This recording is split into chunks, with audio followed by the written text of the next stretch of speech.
अब मैं अगले कवि के रूप में जिनको बुलाना चाह रहा हूँ वो हैं हमारे भरत महाराज के दूध के दूध के दूध कवि श्री मुच्छरदास जी विंधर्वी, जो आकर काव्य पाठ करेंगे। जोरदार तालियों से उनका स्वागत करिए और स्वागत करिए। भाई साहब ने अतुल भैया से पूछा कि ये मोह माया छोड़ने लायक है लेकिन मेरे को चाहिए, अब बताओ इसका क्या उपाय है। तो अतुल भैया ने क्या उत्तर दिया वो मैं आपको बताता हूँ। यदि चाहो सौभाग्य कामनी लक्ष्मी पुत्रादिक चाहो, यदि चाहो सौभाग्य कामनी लक्ष्मी पुत्रादिक चाहो, भवन रूप सुख चाहो अथवा जग के प्रिय हो ना चाहो, अथवा अविनाशी अनंत सुख अमृतमय शिवपद चाहो, तो ही मित्र सकल दुख नाशक धर्मामृत में मति धारो, धर्मामृत में मति धारो। जोरदार तालियों से स्वागत करेंगे कवि श्री। धन्यवाद संचालक महोदय। मुझे वहां से पढ़िए जहां से मैं खामोश हूँ। मुझे वहां से पढ़िए जहां से मैं खामोश हूँ। ये हंसना हंसाना तो हुनर है मेरा। मैं यहाँ पर आज बात लेकर के आया हूँ हमारे भरत चक्रवर्ती की। आप जानते हैं भरत चक्रवर्ती को एक दिन में 3 सूचनाएं मिली। हम कहते हैं वो बहुत भाग्यशाली थे, पर क्या सच में वो भाग्यशाली थे?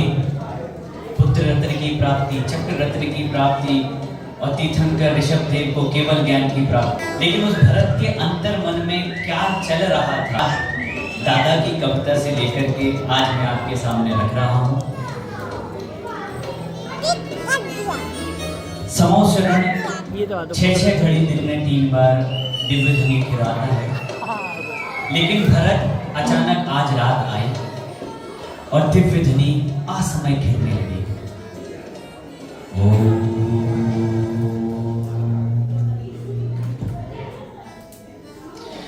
अर्धरात्रि में अरे अचानक दिव्य ध्वनि की गूंज हुई।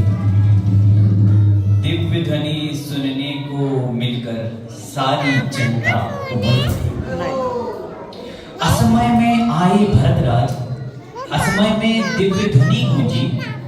हे भरतराज है भाग्यवान, उनके कारण ही ध्वनि गूंजी। बराबर जिस समय भरत जी आए थे उस समय दिव्य ध्वनि का समय था क्या? तो भरत जी के आने के कारण अगर दिव्य ध्वनि खिली तो वे भाग्यशाली हुए कि नहीं? बिल्कुल बराबर। लेकिन भरत जी अपनी माँ से इस बात की पीड़ा कैसे जाहिर करते हैं? भरतेश्वर बोले माता से, हे माँ मैं नहीं भाग्यशाली, चाहे जो कुछ भी कहो किंतु मत कहना मुझे भाग्यशाली। रे महाभाग्यशाली वे हैं जो प्रतिदिन दिव्य ध्वनि सुनते। रे महाभाग्यशाली वे हैं जो प्रतिदिन दिव्य ध्वनि सुनते हैं। वृषभसेन तेरे बेटे प्रभु जी के गणधर बने हुए। क्या बात, क्या बात।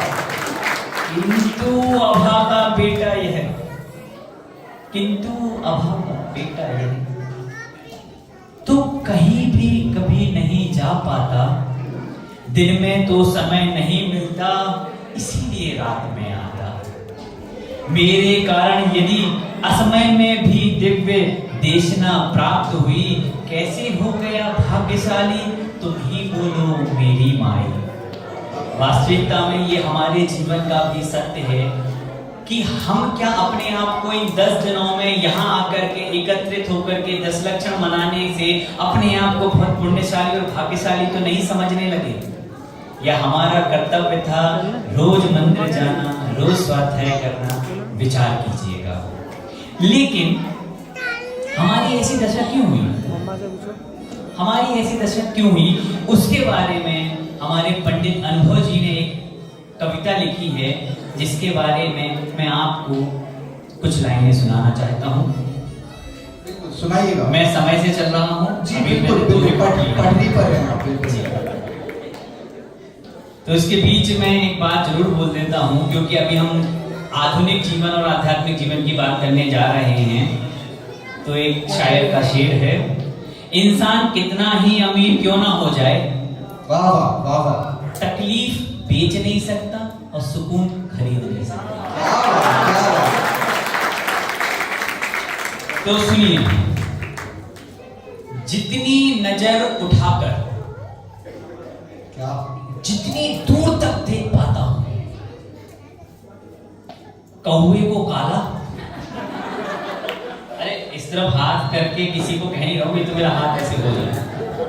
तो जितनी नजर उठाकर जितनी दूर तक देख पाता हूं, कौवे को काला और हंस को सफेद ही पाता हूं। क्या बात है। मैंने देखा, अब जरा अपनी अपनी कंपनियों में पहुंच जाइए। मैंने देखा अपने डायरेक्टर को इस भाग दौड़ पर फ्रस्ट्रेट होते हुए। संजय भैया, संजय भैया, नहीं, अरे संजय भैया का जीवन तो बहुत शांत है। मैंने देखा अपने डायरेक्टर को इस भाग दौड़ पर फ्रस्ट्रेट होते हुए, पुराने दिनों को याद कर कुछ राहत की श्वास लेते हुए। डेवलपर थे तब अच्छे थे, ये फुसफुसाहट सुन पाता हूँ। अपने और उनके द्वंद्व में कुछ फर्क ना पाता हूँ। कौवों को काला और हंस को सफेद पाता हूँ। मैंने देखा रेंज रोवर से लेकर भीड़ भरी बसों के आसवारों को, उफ ये ट्रैफिक, कितना ट्रैफिक, अखंड जाप ही पाता हूँ।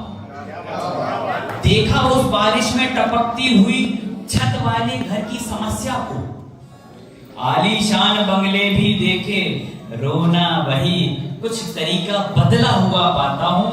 कौवों को काला, हंस को सफेद। अब इसका दूसरा पंच, भरोसा है मुझे, यहां आकर के भरोसा है मुझे, इसके साथ आपने कुछ हंस भी देखे होंगे,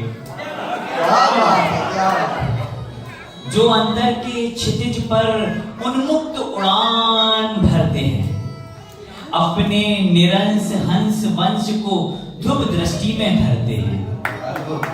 जब नजर झुकाकर अपने को इसी वंश का पाता हूं, जब नजर झुकाकर अपने को इसी वंश का पाता हूं। BBS champion hippie hooray. जब नजर झुकाकर अपने को इसी वंश का पाता हूं, तब ना कौवों को काला, ना हंस को सफेद पाता हूं।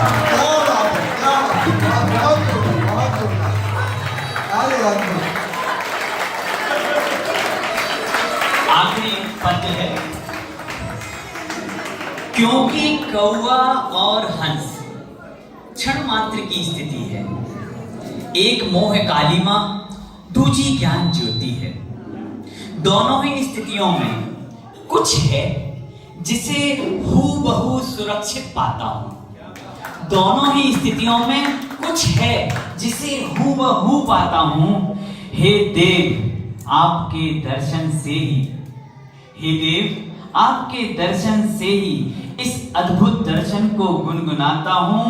ना कौवों को काला, ना हंस को सफेद पाता हूं।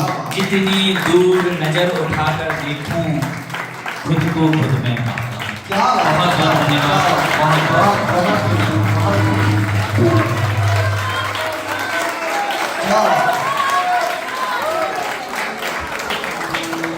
वंस मोर के लिए आप सबको मैसेज करके रिकॉर्डिंग मिल जाएगी, आप लोग उसका आनंद लीजिए। ये वह कविता थी जो इन जैसे साधारण पुरुष को महापुरुष बना रही।